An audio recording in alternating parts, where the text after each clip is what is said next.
Weston. And yet this Masonic Lodge has been here, unchanged, serving the community and serving the people who belong to it since 1874.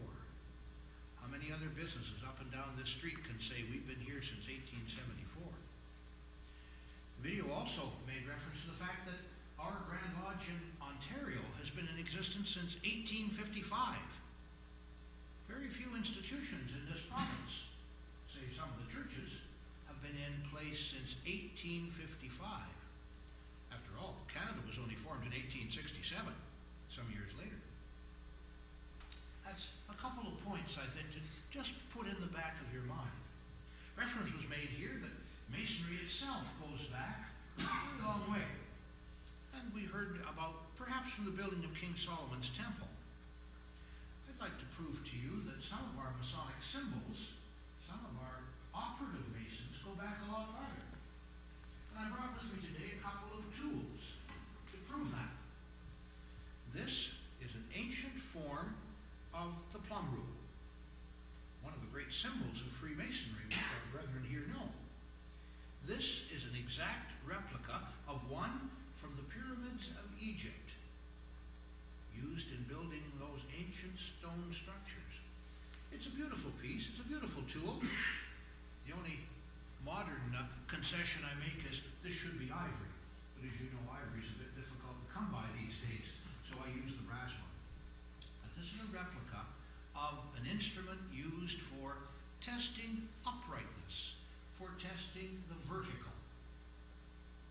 Masons use these tools for, we say, moralizing on. Well, that simply means thinking about how we should act in the modern world. Recently, one of our brethren made reference to the fact that for the younger man today, Freemasonry provides a handrail to guide him through his busy life, his stressful life. Now, every life is stressful. When I was young, it was supposed to be, oh, this is the most, stressful time we've ever had in civilization. And they're still saying that. They were probably saying that 1,000 years ago. Because Masonry, as I said, has been around. This tool predates Solomon's Temple by 2,000 years. It goes back into the building of the pyramids. If you go down to the Royal Ontario Museum, you will see, we call this a maul or a mallet or a gavel, a hammer. And it is used by the operative stonemason with his chisel to shape the stone. If you go down to the Royal Ontario Museum, this article is also on display right from the pyramids.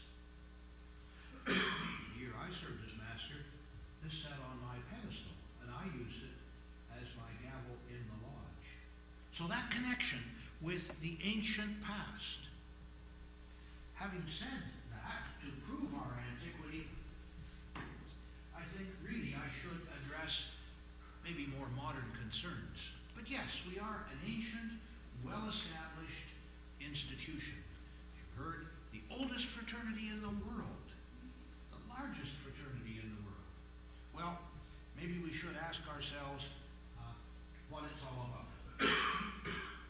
Especially ladies and our gentlemen guests today. How many of you, is this the first time you've ever been in a Masonic temple? So if you would just raise your hand if this is the first time you've ever been at any occasion in a Masonic temple. Well, you're sitting in one of the most ancient formations known to man. This temple, and we still call it a temple, comes from the word contemplation, because we come here to think. It's not a religious place. Well, I'll address that in a moment. But we come here to think, to contemplate. And we call it a temple. It's in the form of a very ancient structure. First thing that probably surprises you when you came in is everybody's sitting around the edges. This isn't lined up like church in rows or a lecture hall in rows. But we're sitting almost in the form of, well, it's a square, but it's a square circle. You'll notice that some of the seats are raised a little bit around the room. And and that's for convenience. But if you look very carefully, you'll notice that these rows are raised one step. That situation in the lodge is raised 2 steps, and this is raised 3. Now, I'm not entirely sure of the geography here in this part of the world, but in a Masonic lodge, we always refer to that as the east, the west, the north, and the south. And our lodges are oriented that way. I think the only other place you come across that is in cathedrals or certain liturgical churches where they are oriented east and west, for very good reason. For very good reason, we do it. The sun rises in the east, and it sets in the west. And therefore, this temple represents to us the world. And that's why we are east and west. The other surprising thing is you probably notice that there are different chairs around. And when a lodge meets, the presiding officers sit in those chairs. The Worshipful Master, our Worshipful Master is here today in Humber Lodge. I'm sure you met him downstairs before you came up. He sits in the central chair in the east. His 2 assistant officers, called the wardens of the lodge, the senior warden sits there, and the junior warden sits there. This chair that you're occupying this afternoon is usually occupied by the chaplain of the lodge. And that raises a question that I referred to a moment ago, the matter of religion. You know, there are probably 3 questions, if you're new to Masonry or you're inquiring about it, that you're probably going to ask. And the first one is, maybe to do with this religion. Is Masonry a religion? Or more, put in the vernacular, I suppose I should say, aren't there enough religions? Why do you guys have to have another one all your own? Well, I assure you, this is not a religion. Reference has been made already to the altar. And when this lodge is open, and at work, as we say, the volume of the sacred law will reside there. Now you notice I didn't say Holy Bible. I said the volume of the sacred law. Because that is the holy book for any man coming into this lodge. It could be the Quran.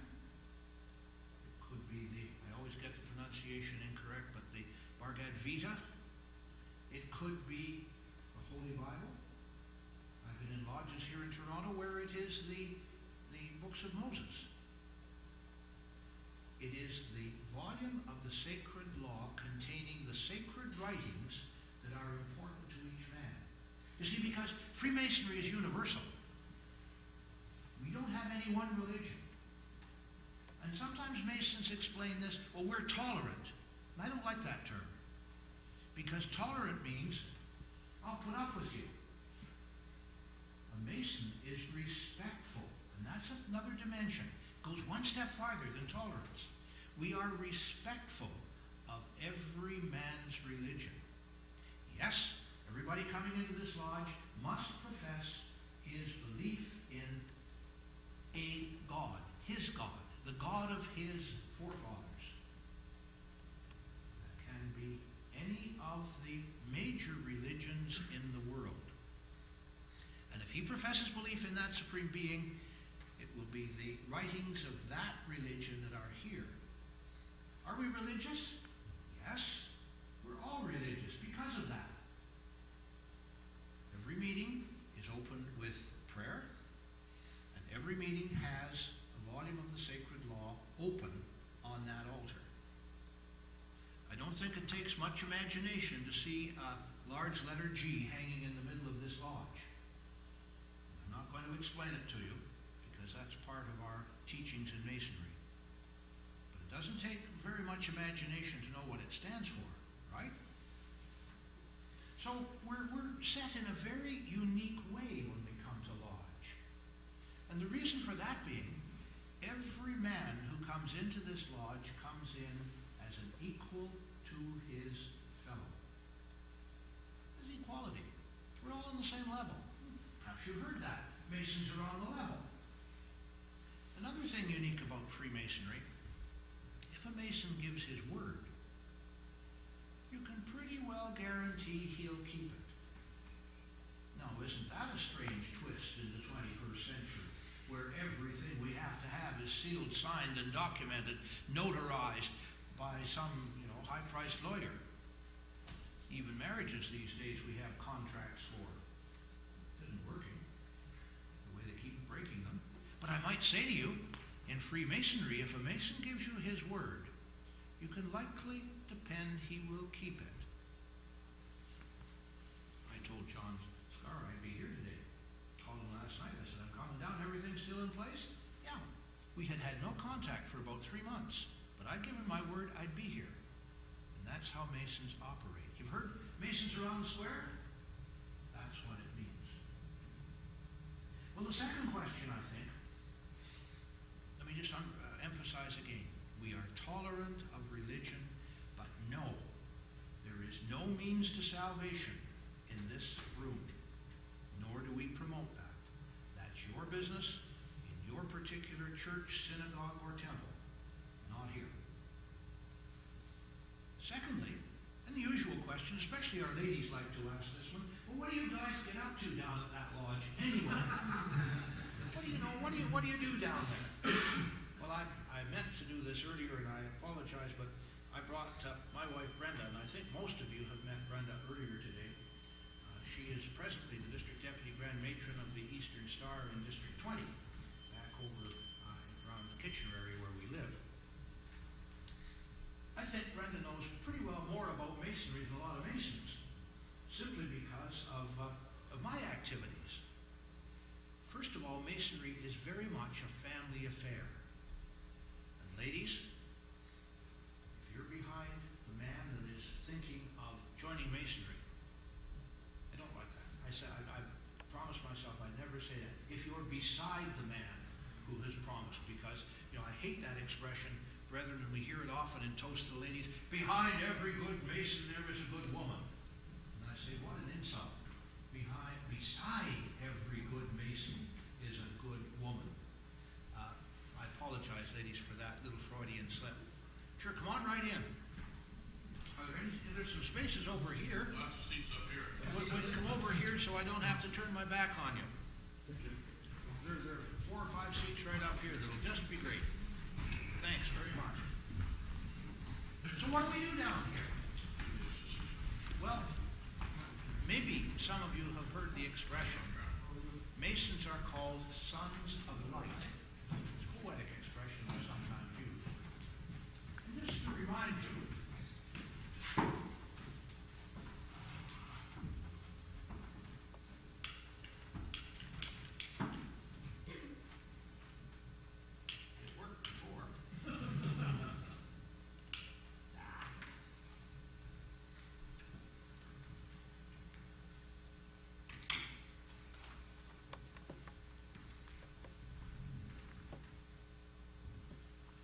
that is one of the most potent Masonic symbols that we have, light. Not that Masons are always givers of light, but we are seekers of light. Light being a synonym, I suppose, for truth. 1717 was mentioned as the beginning of our first Grand Lodge in England. Those of you who are historians know that that was the peak of the period known as the Enlightenment. And Masons come to this building to listen, to discuss, to absorb the notion of enlightenment. And by that I mean that this is really a schoolroom. Yes, Worshipful Master, you're the teacher. And we know that every teacher has an apple. The apple, ladies and gentlemen, has always been a symbol of knowledge. Now, the biblical scholars among you will remind me very quickly that it never says a word about the apple in the mythology of the book of Genesis. It's called the fruit of the tree of knowledge. But everybody knows it was an apple, don't we? Mythology has said that it's always the apple. When Newton was sitting out that day and an apple fell from the tree to give him knowledge, he thought of gravity. So the apple through the ages has been a symbol of knowledge. So where's your master? Yours is the apple. The rest of us are students. And may I say to you that it's a 5-part curriculum. We come here, first of all, for self-exploration. Secondly, we move on to self-discovery. And then we move on to self-analysis. And then we move on to self-realization. And the 5th and final stage of our journey in Freemasonry is self-fulfillment. Yes, you heard on the video, taking a good man and making him better. Well, we don't do that. Masonry can't do that. With all due respect to the Grand Master that said it. But you come here. I come here. The individual comes here, and he improves himself. Yes, we take a good man into Masonry, and he becomes better. The harder he works at it, the better he becomes. And let me just repeat those 5 stages. This is as much for the benefit of the brethren who are here, as well as our inquirers after truth. Self-examination, self-discovery, self-analysis, in other words, what you do with what you find, self-realization, and self-fulfillment. That's why we're here. This is a schoolroom. And we have lectures, and we have charges, and we take make certain promises, and they all relate to that same thing, the discovery of self. Well, let me give you a couple of examples as I go along. I think most people wonder why on earth we chose to pattern ourselves and use the symbols and tools of the operative Mason. Well, stone is the most durable and enduring building material known to man. The pyramids of Egypt prove that. They're still standing. The medieval cathedrals of Europe are still standing.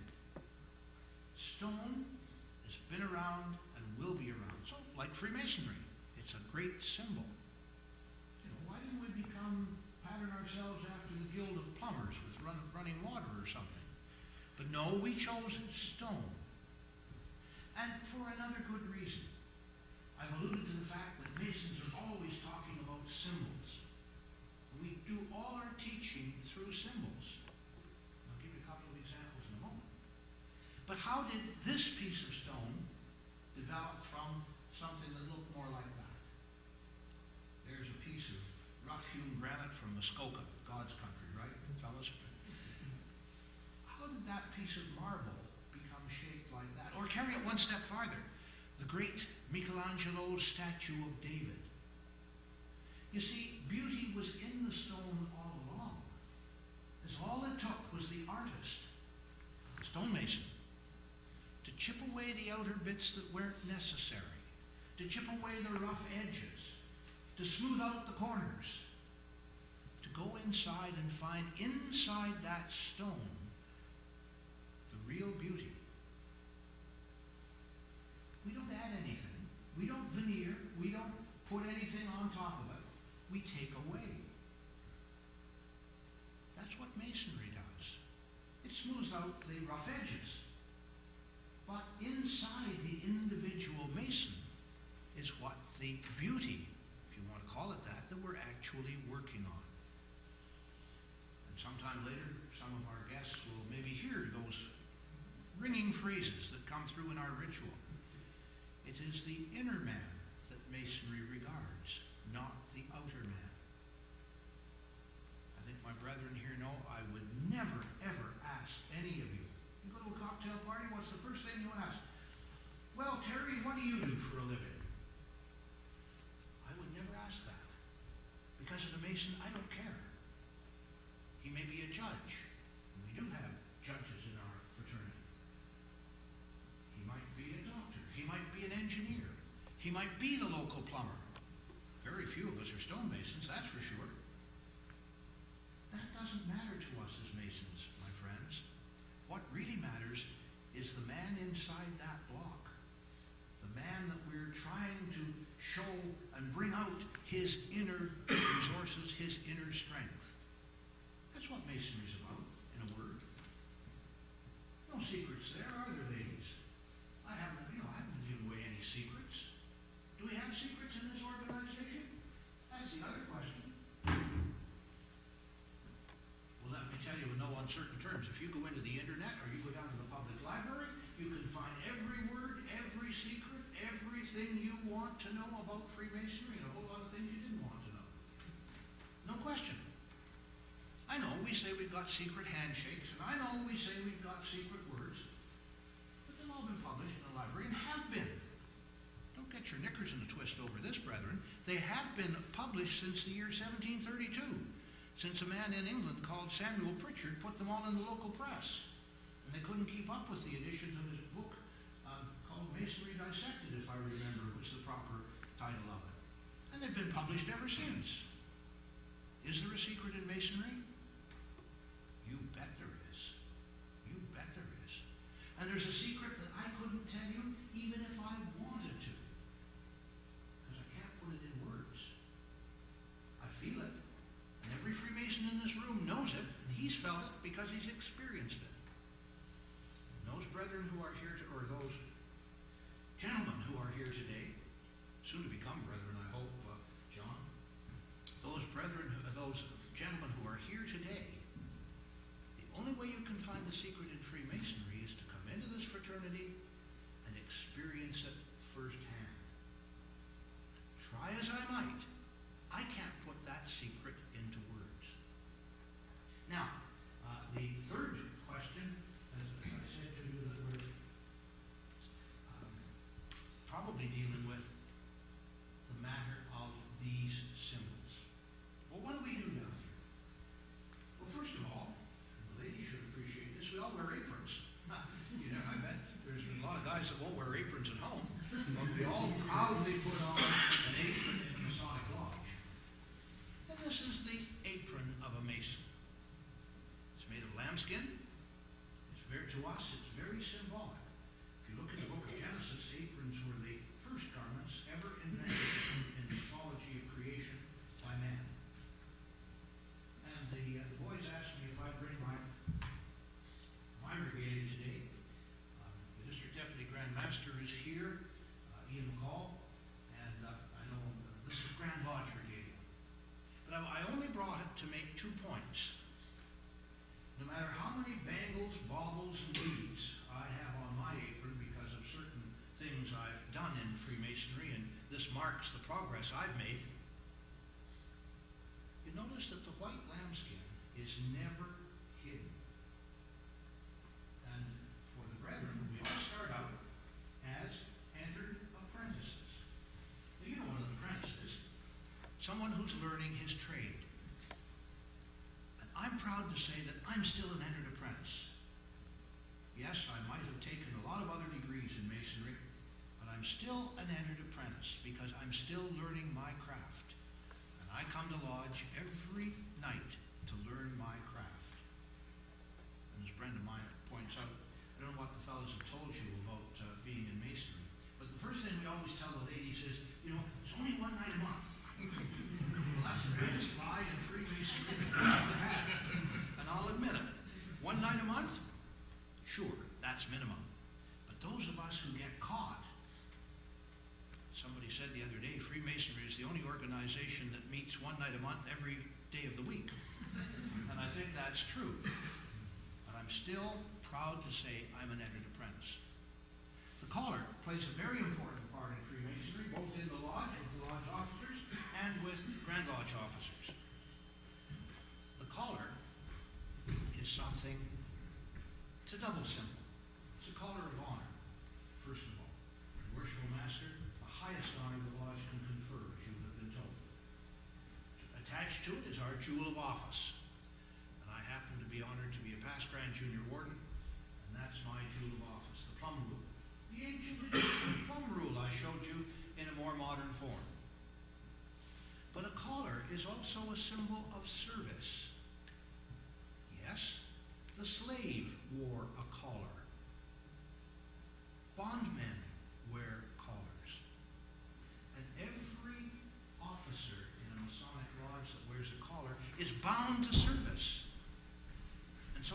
double symbol, yes? It's a very colorful, beautiful collar. By the way, this is a sheaf of wheat, and that's a sprig of acacia. And they both have significant meanings in masonry, which someday some of you may find out. A collar of service, and to us, that is the important aspect. Because at the bottom line, you heard all about the charities, you heard all about our community work, you heard all about the extension of Freemasonry. Those are the important byproducts of what we're doing in the lodge. No, we're not a fundraising organization. No, we're not a service club. No, we're not just a social group.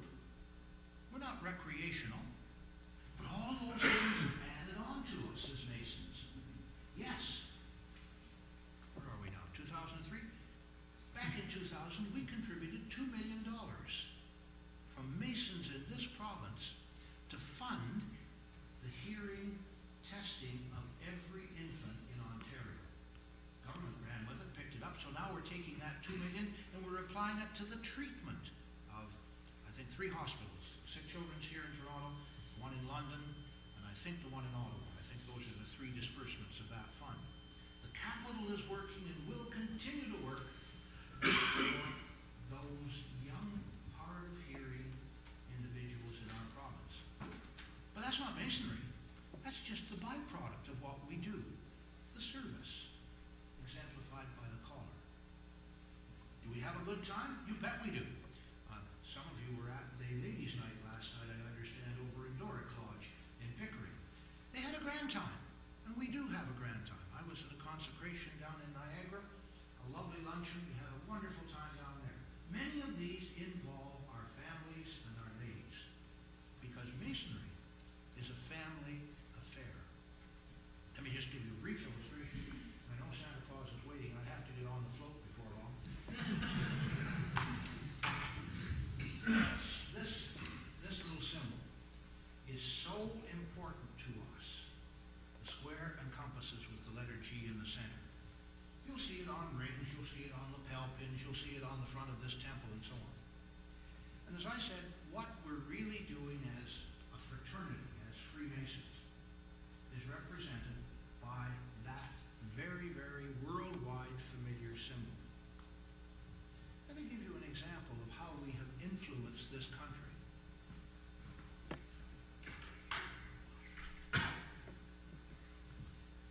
On the video, you heard about Sir John A. Macdonald being a Mason, and you heard about presidents of the United States being a Mason.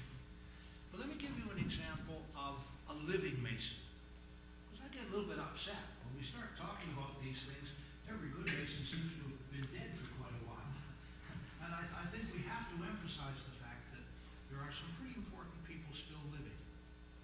Our Canadian flag. An emblem of nationalism, but to Masons, a symbol of patriotism. And there's a big difference there, my friends.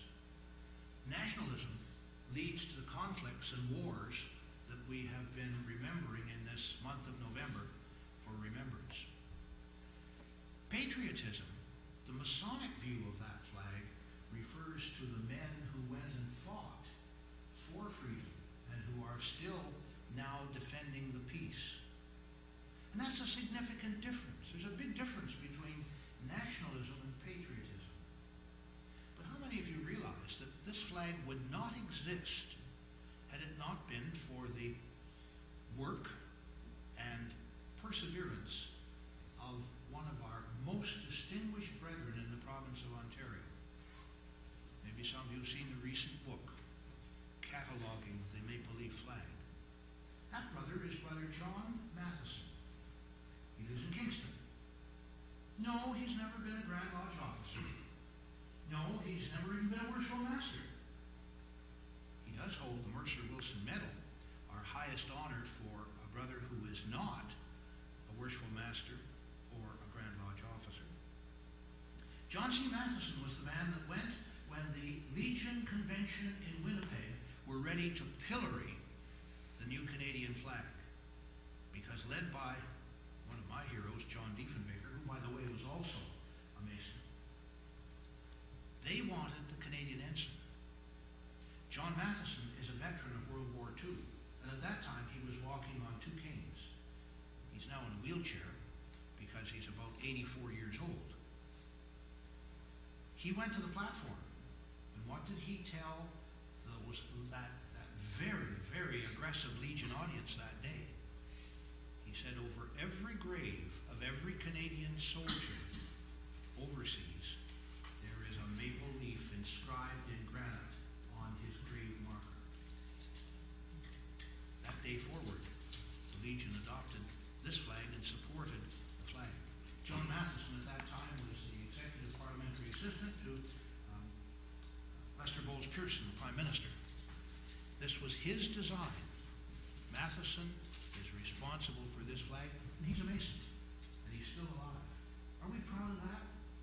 You bet we are. I had the great privilege the other day of meeting him. Never thought I would, and I did, and had a chat with him. It's one of the thrills of my life to be able to see that man. He went on in further days to invent the Order of the Order of Canada, and in all its honors that we have, all done by a Mason and a living Mason. You know this, I've got my eye on the clock. Do you realize it was a Mason here in Toronto, St. Andrew's Lodge, number 22, Sir Sanford Fleming, who devised the idea of standard time. You saw in the video, railways contributed to the growth of this country.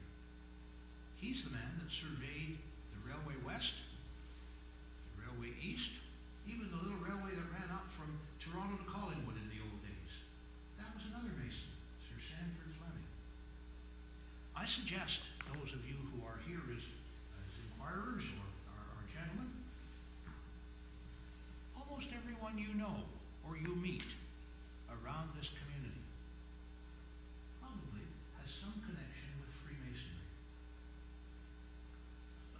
Great fraternity, and we're proud to be Masons. I've really taken most of my time. I think I've said all of the things I really wanted to cover with you.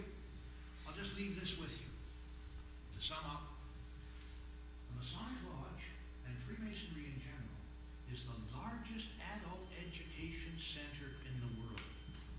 And if you're curious about those three questions, where did I come from? What am I doing here?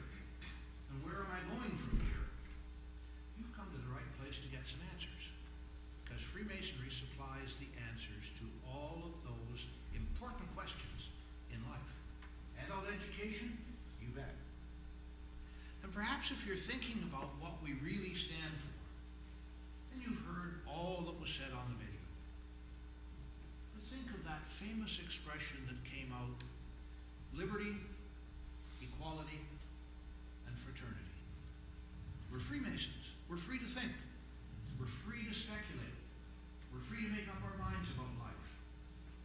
Secondly, equality, and I've spoken about that already. Have the pleasure and the honor of meeting some of the finest men you'd ever want to meet. And as I traveled the last couple of weeks, I've been to Athens on the east, Athens, Ontario, that is. I've been to Wyoming on the west, Wyoming, Ontario, that is. I've been to Niagara Falls. I guess the farthest up I've been at this point was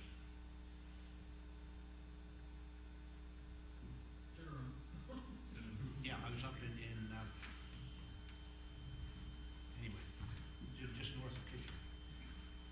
The men that I've met, the wonderful men that I associate with, when you talk about fraternity, it personifies it.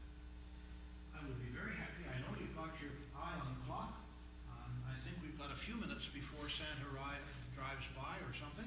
But if you had any questions, and there is no question that I will not answer, may not be the answer you want, but I promise there will be no question that I will not answer if you had anything you'd like to raise with me. Gad, I didn't realize I was that good. Somebody must have a question just to please me. For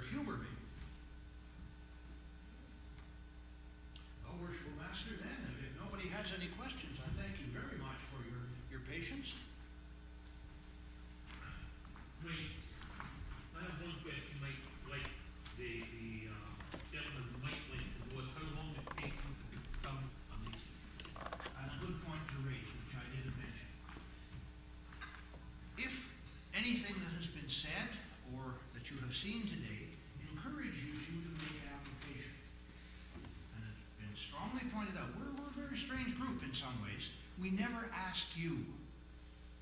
Why? Because you have to want it. You have to be ready. Your mind has to be such that you want, look at self-discovery, self-exploration, and so on. You make application through a Mason that is presently a member. My gosh, there are lots of them sitting around here this afternoon. You don't have to look too far. Secondly, you are then thoroughly investigated. The ladies in your life are talked to, your family. And at that point, 3 men from the lodge will come out, a committee of 3, and they will chat with you, inviting questions and giving answers, and really talking about what is expected of you. Now, I'm sure the secretary here can tell you, I'm not sure, the usual initiation fee is somewhere between $300 and $400. In this lodge? $400. That was close. There are annual fees after that are paid to the lodge, or annual dues. And I wonder, are they around $100? $125. That's the financial commitment. Once that you have decided, yes, this is something that you'd like to pursue, that application is submitted to the lodge. It takes a month to do that, because all the members have to be informed that Mr. Raymond Daniels is an applicant for membership in Humber Lodge. The application has already, you need 2 sponsors. As I said, 2 Masons to sponsor you. 3 members of the committee will come and talk to you. I said it's an investigating committee, and that's what we call it. But basically, it's just to make sure that you understand and the lodge understands that you're serious.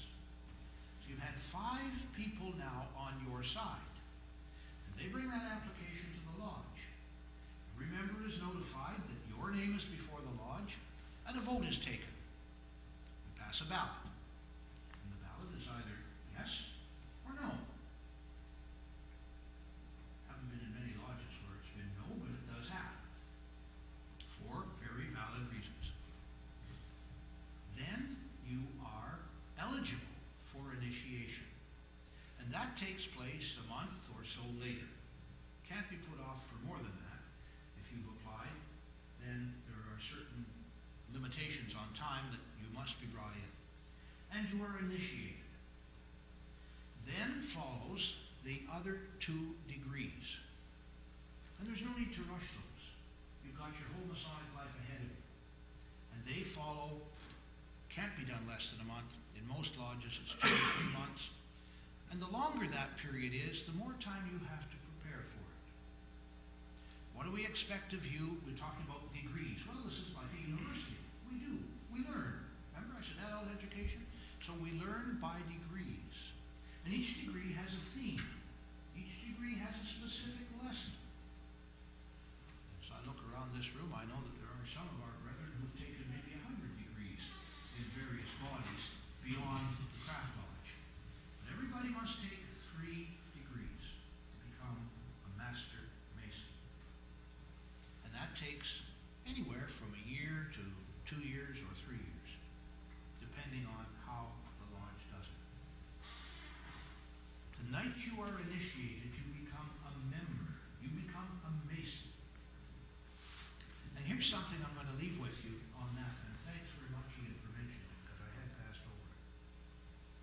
When you're initiated, it's a once-in-a-lifetime event. Now, the Masons present, they've all heard the old expression, once a Mason, always a Mason. And we sort of use that as a bit of a joke sometimes. Well, once a Mason, always a Mason. But you know, it's true. Because what happens in this room, in the sacred precincts of this Masonic temple, can only be done once. You might move somewhere else, you affiliate with another lodge. You might even drop out for a while. And when you come back and are restored to full membership, you're never initiated again. That is so special. It's only ever done once to every man in a lifetime. And that's something that the brethren around the room need to think a little bit about sometimes too. That once once-in-a-lifetime experience when we were initiated. I was initiated in 1959. Now that's before most of you were born. But I still remember it vividly. And every Mason who is ever initiated never forgets that night. It's a very solemn ceremony. Don't let anybody ever tell you that there's a Masonic goat. The only Masonic goat around is me, and I'm an old one. There is no horseplay. There is no fooling around. It's not a high school phasing. Initiation into Masonry is a very serious, solemn, and I might say impressive ceremony. The brethren around the room that are Masons that perform this ceremony in Humber Lodge, I know that it's done just magnificently. Those are basically the commitments. Now, after that, as I said, once a month, sure. Privilege then you have is of visiting any Masonic lodge in the world that's in a regular Masonic lodge that's in amity with our Grand Lodge. And I think is it 60 or 70 Grand Lodge, you'll know 60 or 70 Grand Lodges around the world that we're in amity with. At least more, maybe more than that. They're in the Tyler's Register outside. You can easily check the list. No matter where you travel, no matter where you go on this planet, you will always have a brother. You will always be welcome into a Masonic temple if you're visiting there. It's great. Any other questions? One of the brethren said to me the other day, "Oh, I could listen to you for hours." And I said, "If you're not careful, you just might." I do want to cut this off so that you can watch the Santa Claus parade. Are there any other questions? First one, ask. If you're finished, then all the questions will just... I'll hang around after for a bit because I can't get my car out of the parking lot anyway. So anybody who wants to talk, I'm very happy to do that. Okay, yeah, I guess that ends the open house and guest speaker. How do we receive our keynote speaker today?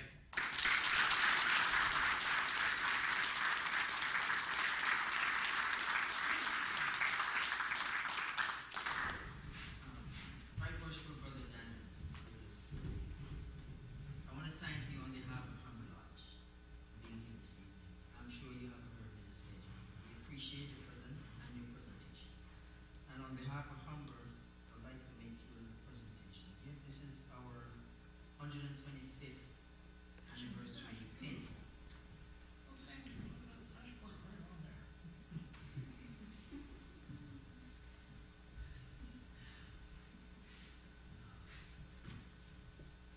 Thank you so Actually, much. 127. 127 this year.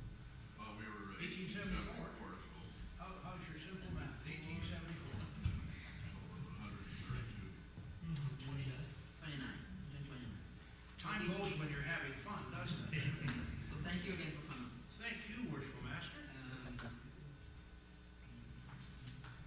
Yeah, the parade, I don't believe it started at the window. I don't see anything yet. So it's too late now. If you're inside the back, you're not leaving. So everybody, go out, watch the parade. There's lots of food downstairs, so you come in and out. There's coffee. Just have a good time. Anybody who wants to specifically talk to me about membership, I'll be hanging around downstairs, and I can field any questions that you have. Just before we go, I want to thank Brother Andrew Turk. He's responsible for this. He's very active in the lodge, and he's 2 chairs away from the east here. So in another 2 years, he'd be in the east.